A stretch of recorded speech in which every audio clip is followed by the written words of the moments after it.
সালাম আলাইকুম, সবাই কেমন আছেন? আজকে আমরা যাচ্ছি কাচ্চি খাইতে। এখন আমরা আছি ফুরিয়ে কামিল্য মেট্রো। 1 মিনিট অপেক্ষা করতে অলরেডি মেট্রো চলে আসছে। আমি আমার ভাই এখন আমরা মেট্রোতে উঠবো। দুই ভাই মিলে একসাথে যাচ্ছি কাচ্চি খেতে।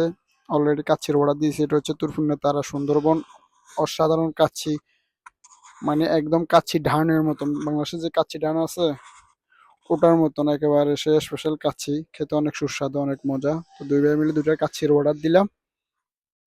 তার সাথে একটা 1.5 লিটারে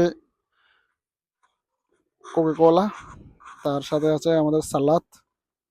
দুই ভাই মিলে একদম গরম গরম খেতেছি কাচ্চিতে। এটা হচ্ছে খাসির মাংস প্লাস ডিম। তারপর ওটা খাওয়ার পরে শেষ খাওয়া হচ্ছে রসমালা। যে যে মানে বেশিরভাগ আমি বাইরে খাইলে রসমালা আমার লাগে, রসমালা দুধ চা। দুধ চা থেকে আমি রসমালা অনেক পছন্দ করি খাওয়া।